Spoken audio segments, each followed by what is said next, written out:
Hello students, good morning. तो जो आज का हमारा टॉपिक है दैट इज वेक्टर मल्टीप्लिकेशन। ठीक है, वेक्टर एडिशन कैसे होता है, वेक्टर मल्टीप्लिकेशन होता है, ये सारी चीजें हम पढ़ेंगे। ठीक है, तो वेक्टर की कुछ ना कुछ ये प्रॉपर्टी है कि हम किसको किससे मल्टीप्लाई करेंगे तो क्या आएगा, किसको किससे मल्टीप्लाई करेंगे तो क्या आएगा। ठीक है, तो जैसे मैं बात कर रहा हूं यहाँ पे कि वेक्टर को अगर आप किसी सिंपल नंबर से मल्टीप्लाई कर रहे हैं, किससे मल्टीप्लाई कर रहे हैं बेटा, सिंपल नंबर से मल्टीप्लाई कर रहे हैं, तो उस वेक्टर का मैग्नीट्यूड इंक्रीज हो जाता है। जैसे मैंने कोई ए वेक्टर माना और इसको किससे मल्टीप्लाई कर दिया, 5 से मल्टीप्लाई कर दिया, तो नया जो वेक्टर बना है वो हमारे पास क्या बना बेटा, 5a हो गया। मींस इसका जो एम्पलीट्यूड है वो क्या हो गया, जो इसका मैग्नीट्यूड है वो क्या हो गया, इंक्रीज हो गया। अब ये जो इंक्रीज हुआ है 5a की वैल्यू क्या हुई बेटा, एक्चुअल में इंक्रीज होगी, लेकिन डायरेक्शन अब भी वही है, डायरेक्शन चेंज नहीं होगी, डायरेक्शन में नो चेंज। ठीक है, डायरेक्शन चेंज नहीं होगी। ठीक है बच्चे, अच्छा अब ये तो हमने क्या किया नंबर से, जैसे हमने कोई भी वेक्टर लिख दिया कि भाई ए वेक्टर था तो 3i plus 2j plus 5k, इस टाइप से लिख दिया, कोई भी वेक्टर मान लिया हमने, इसको क्या कर दिया हमने 5 से मल्टीप्लाई कर दिया, तो 5a लिख देंगे हम 3i plus 2j plus 5k, इसके साथ मल्टीप्लाई कर दिया तो 15i plus 10j plus 25 k आ जाएगा। सिंपल सी बात है, हमने क्या कर दिया, इसको नंबर से मल्टीप्लाई कर दिया। क्लियर बच्चे, अच्छा अब उसके बाद हमने इस वेक्टर को किसी स्केलर से मल्टीप्लाई कर दिया। ठीक है, आप ये मत सोचना कि स्केलर और नंबर दोनों एक ही बात होती है, स्केलर और नंबर दोनों अलग अलग बातें होती हैं। ठीक है, स्केलर तो क्या है, कोई भी क्वांटिटी है, स्केलर क्या बेटा, कोई भी फिजिकल क्वांटिटी है, कोई भी फिजिकल क्वांटिटी जैसे मास हो गया है ना, ये क्या है, स्केलर क्वांटिटी है। तो इस टाइप से काफी सारी क्या मिलेगी आपको, स्केलर क्वांटिटीज मिलेगी। तो आपने क्या करना है, किसी भी वेक्टर को स्केलर क्वांटिटी के साथ क्या करना है, मल्टीप्लाई करना है। ठीक है, तो वेक्टर हमने कंसीडर किया, जैसे वेलोसिटी वेक्टर मान के चलते हैं। ठीक है, क्या मान के चलते हैं बेटा, वेलोसिटी वेक्टर मान के चलते हैं, ये वेलोसिटी वेक्टर था, इसको हमने क्या किया, मास से मल्टीप्लाई कर दिया, मास क्या है, स्केलर है, मास से मल्टीप्लाई किया तो mv बन गया। मींस अगर आप किसी वेक्टर क्वांटिटी को स्केलर के साथ मल्टीप्लाई कर रहे हो तो वो क्वांटिटी फिजिकल क्वांटिटी, वो क्वांटिटी ना रह के कोई दूसरी फिजिकल क्वांटिटी बन जाती है। अब मास इंटू वेलोसिटी आपको पता है क्या बन गया, मोमेंटम बन गया। क्या बन गया बेटा, मोमेंटम बन गया। मींस अगर आप किसी भी स्केलर क्वांटिटी को किसी के साथ वेक्टर के साथ मल्टीप्लाई कर रहे हो तो वो फिजिकल क्वांटिटी बदल जाती है, वो फिजिकल क्वांटिटी वो नहीं रहती। यहां पे देखो, जैसे मैंने डिस्टेंस थी, ये क्या मान लिया कि भाई डिस्प्लेसमेंट थी, यहां पे ये डिस्प्लेसमेंट वेक्टर था यहां पे। अब मैंने डिस्प्लेसमेंट वेक्टर को नंबर से मल्टीप्लाई किया तो अब भी क्या रहा, ये डिस्प्लेसमेंट होगी, बट इसका मैग्नीट्यूड क्या हो गया, इंक्रीज हो गया।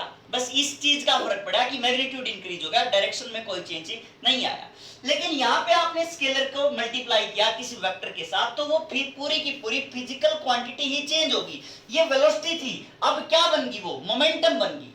क्लियर बच्चे, जैसे मैं मास को एक्सेलरेशन के साथ मल्टीप्लाई कर रहा हूं, ठीक है, मास को, मास क्या था, स्केलर था, एक्सेलरेशन क्या था, वेक्टर था, इसके साथ मल्टीप्लाई किया तो मास इंटू एक्सेलरेशन क्या बन गई, नई फिजिकल क्वांटिटी बन गई। उस नई फिजिकल क्वांटिटी को क्या बोल देते बेटा, हम फोर्स बोल देते। क्लियर है बात, ठीक है।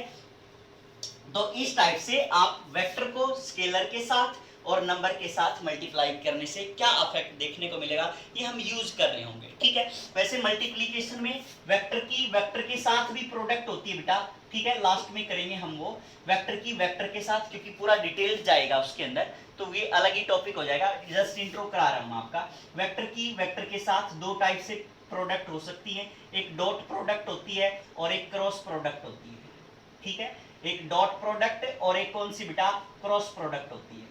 तो जो डॉट प्रोडक्ट होती है इसको हम स्केलर प्रोडक्ट बोल देते हैं, और जो क्रॉस प्रोडक्ट होती है इसको क्या बोल देते हैं बेटा, वेक्टर प्रोडक्ट बोल देते हैं। ठीक है, आगे पढ़ेंगे हम, पूरी डिटेल आएगी इसकी। ठीक है, अब हम स्टार्ट कर रहे हैं बेटा वेक्टर का एडिशन, वेक्टर का एडिशन, वेक्टर का वेक्टर के साथ एडिशन। ठीक है, मल्टीप्लाई कर रहे हैं, वही सीधी सी बात है, मल्टीप्लाई आपने देख लिया।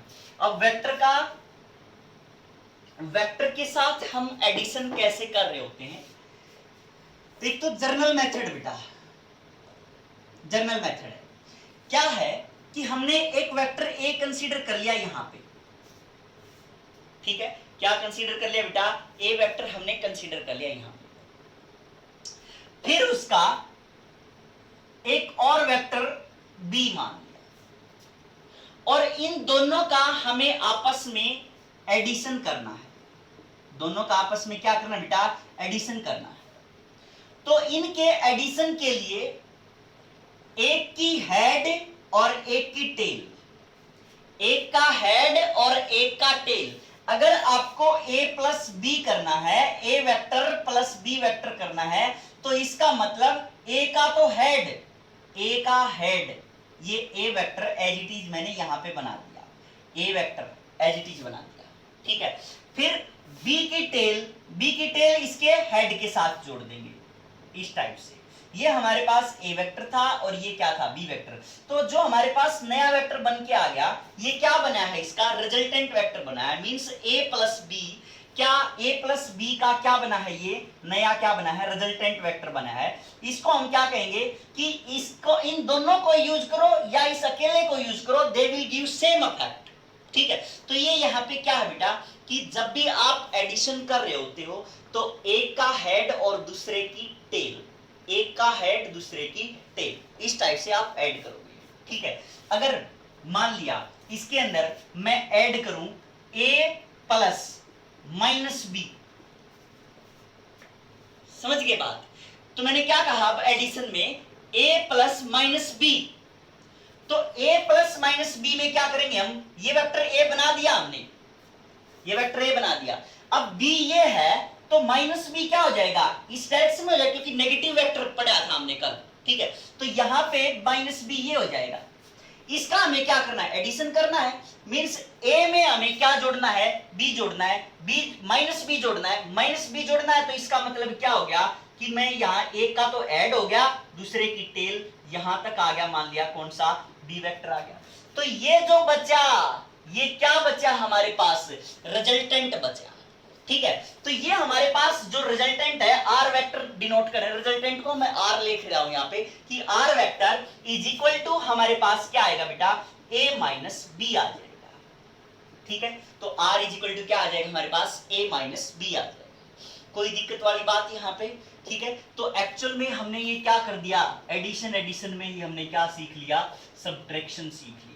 तो जो हम सब्ट्रैक्शन करेंगे वो भी क्या होगा? यही पैरामीटर हम फॉलो करेंगे उसके अंदर भी, मतलब सब्ट्रैक्शन कर रहे होंगे, लेकिन एक्चुअल में क्या है? जैसे मैं ये पूछता कि भाई a माइनस बी, a और b का सब्ट्रैक्शन करके दिखाओ, तो मैं इसको क्या लिखता कि a प्लस माइनस बी ही है ये, ठीक है ना। ये क्या है बेटा? a प्लस माइनस बी है, मीन्स हम b का के पहले क्या निकालेंगे? माइनस नेगेटिव वेक्टर निकालेंगे, फिर उसके बाद इसको यहाँ पे ऐड करेंगे, तो क्या आ जाएगा हमारे पास? a माइनस बी आ जाएगा। क्लियर बच्चे? तो इस टाइप से हम क्या कर सकते हैं, मींस ये पैरेलल वेक्टर्स का एडिशन हो गया, ये क्या हो जाएगा? एंटी पैरेलल वेक्टर्स का, मींस एक का हेड दूसरे की टेल, इस टाइप से आपने कनेक्ट कर। अब ये तो ये हो गया बेटा कि ये आपस में लिनियरली पड़े हुए थे, पैरेलल थे या एंटी पैरेलल थे, तो हमने जोड़ दिए। अब ये अगर कुछ न कुछ इंक्लिनेशन पे हो तो कैसे जोड़ेंगे भाई इनको, ठीक है। तो मैं वहां पे इंक्लिनेशन के लिए एडिशन करना सिखा रहा हूं। तो इंक्लिनेशन मान लिया हमारे पास एक वेक्टर ये a है और एक ये वेक्टर b है, ठीक है। दोनों वेक्टर ऐसे हैं बेटा, ठीक। अच्छा, एक बात ध्यान से सुनना कि जब भी आप इन दोनों के बीच एंगल की बात करो कि भाई इन दोनों के बीच एंगल कितना है, ठीक है। तो जब आप एंगल की बात करोगे तो दोनों की टेल जुड़ी हुई होनी चाहिए, समझ गए बात? अगर मैं बात करूं किसकी कि भाई ये वेक्टर a है हमारे पास और ये वेक्टर b है, इन दोनों के बीच एंगल कितना होगा ये आपने फाइंड आउट करना है। हमने देखो जोड़ना तो कैसे होगा कि भाई ए वेक्टर उसके साथ में क्या कर दिया हमने बी वेक्टर, मतलब एक की हेड दूसरे की क्या लगा दी, टेल लगा दी। इनके बीच एंगल जो होगा, एंगल कैसे फाइंड आउट करोगे, मींस आप इस ए वेक्टर को यहां पे डॉटेड शो कर दोगे कि यहां पे ये हमारे पास क्या आ गया बेटा, ए वेक्टर ही है। देखो हमने मैग्नीट्यूड भी उतना ही रखा और डायरेक्शन भी वही रखी, मींस ये ए वेक्टर है तो ये भी क्या है, ए वेक्टर ही है, लेकिन यहां हमने क्या शो कर दिया है, डॉटेड शो कर दिया। क्लियर है? तो अब इसकी टेल और इसकी टेल आपस में मिल गई, मींस हम अब क्या कह देंगे कि ये जो इन दोनों के बीच एंगल है ये क्या है, वो थीटा है। 30 डिग्री, 40 डिग्री, 55 डिग्री, 60 डिग्री जो भी है उसको हम क्या कह देंगे कि भाई इनके बीच अब ये एंगल है। समझ गए बात? अब अगर मान लिया कि बी वेक्टर ऐसे होता और ए वेक्टर ऐसे होता, ठीक है, तो इन दोनों के बीच अगर मैं एंगल फाइंड आउट करता तो दोनों की टेल जोड़ता बेटा, मींस बी यहां पे ऐसे लिख दिया मैंने कि ये बी रहा और ए को मैं यहां पे जोड़ दिया कि ये वेक्टर ए हो गया। तो इन दोनों के बीच जो एंगल है वो क्या है, ए और बी के बीच का एंगल है। मींस जब आपने एंगल फाइंड आउट करना है कि इन दोनों के बीच क्या एंगल है, it means you have to add up tails. Tail को आप जोड़ दोगे तो हमारे पास क्या आ जाएगा, उन दोनों के बीच एंगल आ जाएगा। क्लियर बेटा बात? ठीक है, तो अब हम इसी बिहाफ पे एडिशन पढ़ रहे हैं। तो सबसे पहले जो एडिशन का बहुत इंपॉर्टेंट लॉ है that is triangle law of vector addition, कि भाई ट्राइंगल लॉ से हम कैसे जोड़ेंगे वेक्टर्स को। फर्स्ट लॉ है बेटा, बहुत इंपॉर्टेंट है, पूरी फिजिक्स के अंदर यूज होता रहेगा, triangle law of vector addition. ठीक है, वेक्टर एडिशन का ट्राइंगल लॉ ये क्या कहता है कि अगर हमारे पास दो वेक्टर हैं, दो वेक्टर मान लिए भाई, ये वेक्टर ए मान लिया और ये वेक्टर क्या मान लिया, कोई भी यहां पे मैंने क्या मान लिया बेटा, बी वेक्टर मान लिया। ये वेक्टर ए है और ये वेक्टर क्या है, बी है। इन दोनों को अगर आपने जोड़ना है, triangle law of vector addition, तो इन दोनों को हम ट्राइंगल की फॉर्म में लेके आएंगे, ट्राइंगल की फॉर्म में बनाने की कोशिश करेंगे। ठीक है, कैसे? देखो ए वेक्टर है और ये बी वेक्टर मैंने ऐसे जोड़ दिया, क्योंकि जोड़ने के लिए हम क्या करते हैं बेटा, एक का हेड और दूसरे की टेल लगाते होते हैं। जोड़ने के लिए एक का हेड दूसरे की टेल, एंगल फाइंड आउट करने के लिए दोनों टेल टेल होती है। क्लियर है? अच्छा, अब हमने ए और बी जोड़ दिए। तो ट्राइंगल लॉ क्या कहता है कि if there are two vectors, ठीक है, there are two vectors inclined at some angle, ठीक है, क्योंकि इन दोनों के बीच क्या है, ये इंक्लिनेशन है, ये हमारे पास क्या है, ए वेक्टर है, तो ये आपस में क्या है, ये एंगल है इनका। ठीक है, ना कि ये एंगल नहीं है बेटा, ये एंगल है इन दोनों के बीच, क्योंकि टेल टेल से जोड़ के हम एंगल बताएंगे। तो क्या कहता है ट्रायंगल ऑफ वेक्टर एडिशन कि if there are two vectors inclined at some angle and make two side of a triangle, then third side will give you resultant। ये जो तीसरी साइड है ये क्या बताएगी आपको, रिजल्टेंट बताएगी, but taken in opposite order. इन दोनों का ऑर्डर क्या है बेटा, सेम है। ये दोनों क्या है, सेम ऑर्डर में है। सेम ऑर्डर का मतलब देखो, ये एरो ऐसे है, ये एरो ऐसे है, मतलब ये साइक्लिक ऑर्डर, मतलब सेम ऑर्डर हो गया इन दोनों का। ठीक है, अच्छा, अब मैंने इसका एरो क्या लगाया, ये लगाया, अपोजिट लगाया, है ना। ये ट्राइंगल में इस टाइप से ये ट्राइंगल है, तो इसमें इसका ऑर्डर मैंने क्या रखा, सेम रखा। अगर तीनों का ऑर्डर सेम रखता तो ऐसे एरो लगाता मैं कि ऐसे ऐसे, मतलब ये क्या है हमारे पास, एंटी क्लॉकवाइज डायरेक्शन है, तो एंटी क्लॉकवाइज ऑर्डर, सभी साइड का ऑर्डर क्या रहता है, सेम रहता है ऐसे। लेकिन इसने क्या कहा, रिजल्टेंट इसका क्या होगा, अपोजिट होगा, है ना, मतलब अपोजिट ऑर्डर का होगा। तो इसलिए मैंने जो एरो लगाया है वो यहाँ पे लगाया है, ना कि यहाँ पे। ठीक है बेटा, तो resultant, triangle law of vector addition क्या कहता है कि अगर दो वेक्टर क्या बना रहे बेटा, किसी ट्राइंगल की साइड बना रहे हैं, ठीक है, तो उनका रिजल्टेंट क्या होगा, जो तीसरी साइड जो कंप्लीट कर रही होगी ट्राइंगल को, जो तीसरी साइड कंप्लीट कर रही होगी ट्राइंगल को, वो क्या बताएगी आपको, रिजल्टेंट बताएगी। समझ आई बात? ठीक है, तो ये हमें रिजल्टेंट मिलेगा। तो ये हमारे पास क्या आया है, रिजल्टेंट। क्लियर बच्चे? तो अब हम इसका प्रूफ करते हैं। प्रूफ क्या मैग्नीट्यूड होगा इस रिजल्टेंट का, उसके लिए हम क्या करेंगे बेटा, प्रूफ करेंगे। तो हमने कंसीडर कर लिया कि यहाँ पे P है, ये Q है और ये R है, ठीक है। ट्राइंगल आर की स्टेटमेंट पढ़ी हमने, स्टेटमेंट में हमने ये सब सीखा कि भाई ये दो साइड हैं, दो वेक्टर इस हिसाब से थे कि वो दो साइड बना रहे थे, जो तीसरी साइड होगी वो क्या बता दिए, रिजल्टेंट। तो अब हमें इसका प्रूफ करना है कि भाई रिजल्टेंट क्या होगा। ये पी क्यू आर, आर दो जगह ले गया बेटा, पी क्यू आर यहाँ पे लिख दिया, आर यहाँ भी है, तो इसको मैं अलग नाम दे देता हूँ, एस दे दिया इसका नाम, ठीक है। अच्छा, अब हम एक रास्ता मिल रहा है हमें कि भाई अगर इसके पास हम परपेंडिकुलर डाल दें इसके ऊपर, तो हमारे पास जो ट्राइंगल बनेगी वो क्या बन जाएगी, कुछ इस टाइप से बन जाएगी कि हम उसका मतलब कुछ पाइथागोरस थ्योरम वगैरह लगा सकते हैं इसके ऊपर, ठीक है। तो इसका नाम हमने टी दर। तो इसको अगर आप लिखोगे तो पी एस का स्क्वायर है ना, पी एस का स्क्वायर किसके इक्वल आएगा, पी टी के स्क्वायर के इक्वल आएगा, पी टी का स्क्वायर है ना। इस ट्राइंगल की अगर आप बात करो, ट्राइंगल पी टी एस की बात करो आप, in triangle P T S अगर बात करो तो पी टी का स्क्वायर प्लस एस टी का स्क्वायर प्लस एस टी का स्क्वायर किसके इक्वल आ जाएगा, पी एस के स्क्वायर के इक्वल आ जाएगा, पी एस के स्क्वायर के इक्वल आ जाएगा, ठीक है बच्चे। अब उसके बाद देखो पी एस का स्क्वायर, पी एस का स्क्वायर मतलब क्या है, एक्चुअल में रिजल्टेंट है, तो ये हमने क्या लिख दिया, रिजल्टेंट का स्क्वायर। अब देखो बेटा, हम किसी को नहीं जानते, पीटी को नहीं जानते, एसटी को नहीं जानते, हम किसको जानते हैं, सिर्फ ए और बी वेक्टर को जानते हैं, क्योंकि गिवन क्या थे हमारे पास, ए वेक्टर और बी वेक्टर थे।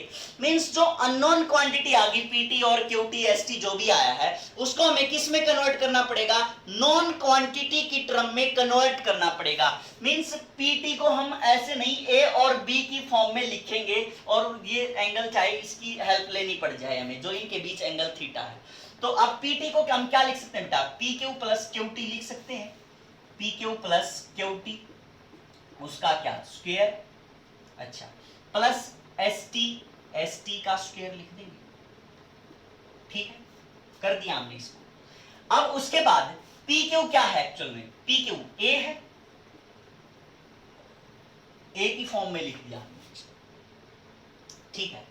अब उसके बाद क्यूटी, क्यूटी ये है बेटा, हमें नहीं पता ये कौन है, तो हम एक चीज करेंगे इसमें, क्यूटी इसका तो पता है हमें कि ये वेक्टर कौन सा वेक्टर है, बी वेक्टर है ना।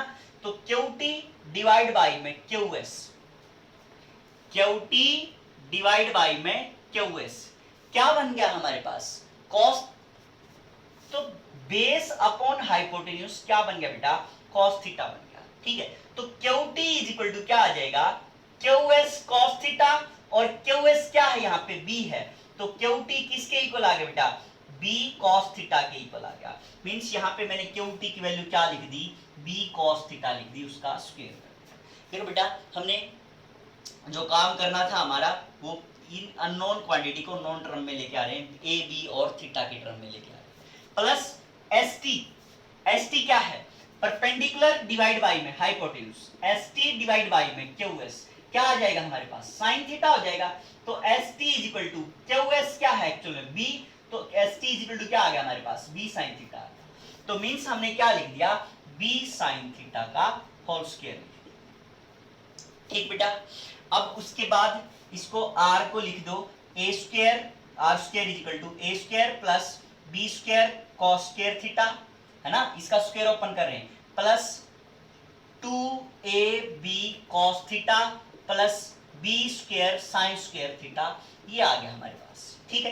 तो r इज इक्वल टू क्या आ जाएगा, एक स्टेप और लिख लेंगे कोई बात नहीं, R square A square plus B square cos square theta और B square sine square theta, ठीक है। तो बी स्क्वायर कॉमन आ गया अगर, तो क्या बचा, sign square theta plus cos square theta 1 हो जाएगा, मींस ए स्क्वायर प्लस बी स्क्वायर लिख दिया हमने, प्लस क्या लिखा, 2ab cos थीटा लिख दिया, ठीक है।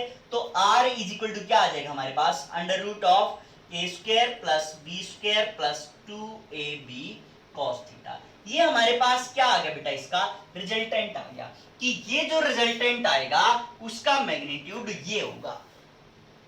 समझ गए बात? ठीक है, तो इन दोनों का मैग्नीट्यूड ये हो जाएगा हमारे पास। अच्छा, अब उसके बाद देखो बेटा, इस आर के स्पेशल केस बना रहे हैं हम। ठीक है, आर के क्या बना रहे हैं, स्पेशल केस बना रहे हैं। स्पेशल केस जब थीटा हमारे पास क्या हो, जीरो, थीटा हमारे पास क्या हो बेटा, जीरो, इसका मतलब ए वेक्टर और बी वेक्टर क्या हो जाएंगे, लीनियर। ये एंगल बी के साथ जो एंगल था ए का वो क्या हो जाएगा, जीरो, मतलब ये ऐसे आ जाएगा। तो क्या आ जाएगा हमारे पास, ऐसे हो गया, ये ए वेक्टर और ये बी वेक्टर लीनियर हो गए, इसका मतलब, है ना। तो जब ये आपस में ऐसे हैं तो सबसे ज्यादा जो लंबाई होगी वो ये तो होगी, ऐसे तो क्या होगी, ये कम हुई है।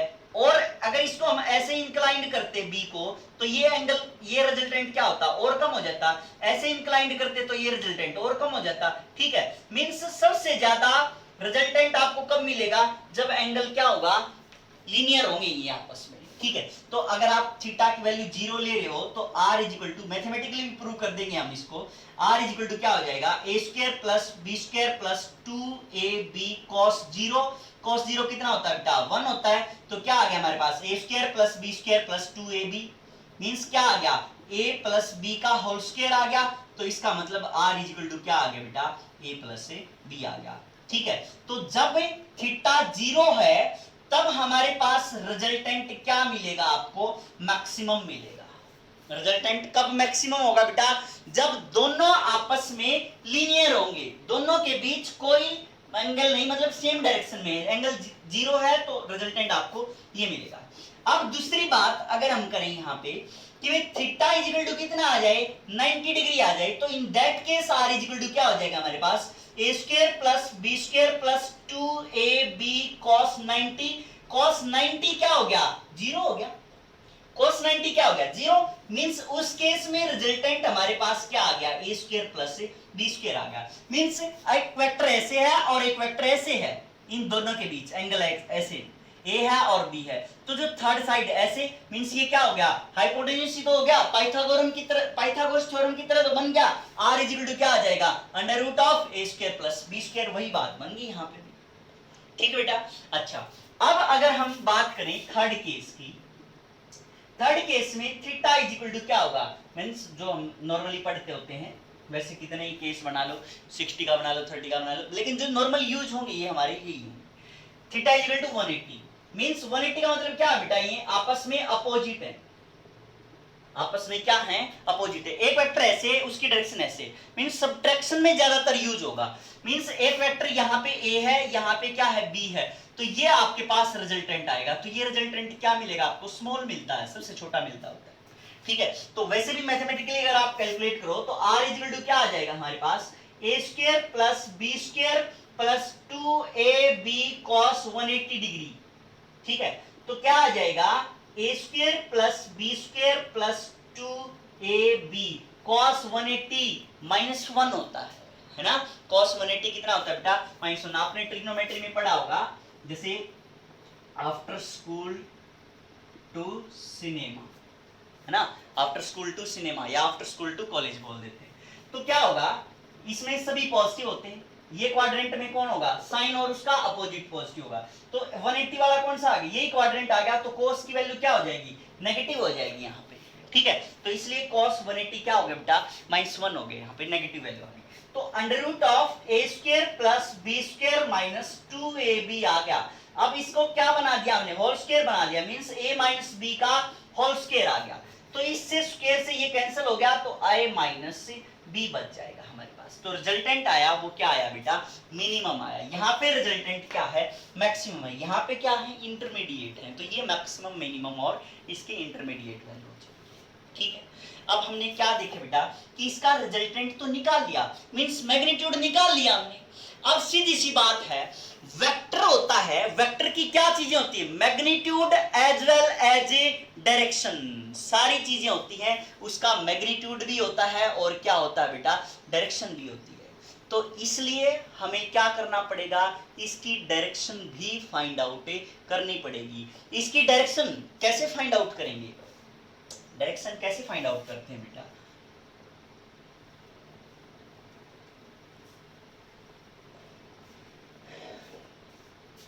जैसे किसी ने रास्ता पूछा, ठीक है, आपने कहा कि भाई उसके घर जाना है, तो आप क्या करोगे कि आप इस गली से ऐसे चले जाना और फिर यू टर्न ले लेना, फिर ऐसे चले जाना, सामने उसी का घर, ऐसे बोलते हैं।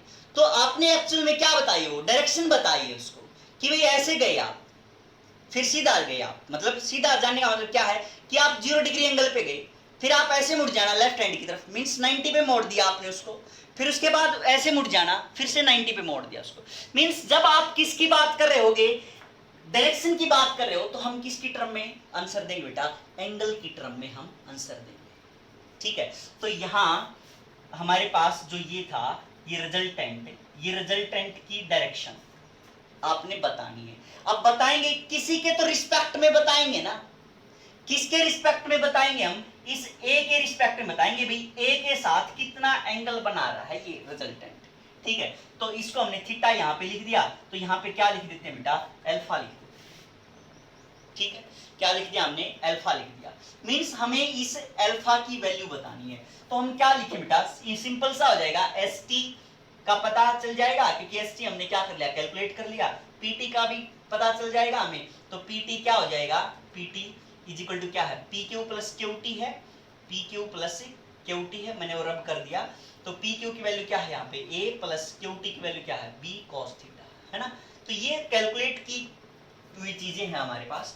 तो टेंजेंट अल्फा क्या आ जाएगा हमारे पास, tangent alpha is equal to क्या होगा बेटा, परपेंडिकुलर डिवाइड बाय में बेस पीटी, तो एस टी की वैल्यू वो रही B sine theta, divide by में पीटी की value A plus B cos theta, A plus B cos theta आ गई। तो tangent alpha is equal to B sine theta plus A divide by A plus B cos theta आ जाएगा। Means जो alpha होगा that is alpha, देखो बेटा क्या करते हैं हम, टेंजेंट अल्फा आएगी, दोनों तरफ क्या कर दिया हमने, टेंजेंट इनवर्स ले लिया, यहां भी क्या कर दिया, टेंजेंट इनवर्स ले लिया।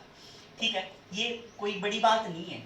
कैंसिल करने के लिए जैसे प्लस को माइनस से सब्ट्रैक्ट कर, माइनस से कैंसिल कर देते हैं और मल्टीप्लाई को डिवीजन से सब्ट्रैक्ट कर देते हैं, ऐसे ही ट्रिग्नोमेट्रिक फंक्शन के अंदर हम क्या कर देते हैं बेटा, जो भी ट्रिग्नोमेट्रिक फंक्शन होता है उसको कैंसिल करने के लिए हम क्या कर देते हैं, इनवर्स कर देते हैं, टेंस मतलब ट्रिग्नोमेट्रिक फंक्शन का इनवर्स।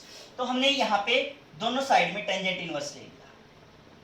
ठीक है, जैसे हम दोनों साइड मल्टीप्लाई करते थे, इस साइड में मल्टीप्लाई कर दिया, इस साइड में मल्टीप्लाई, कोई फर्क नहीं पड़ा, ऐसे हमने क्या कर दिया, दोनों साइड इनवर्स ले लिया, तो टेंजेंट इनवर्स से टेंजेंट क्या हो जाता है, कैंसिल हो जाएगा।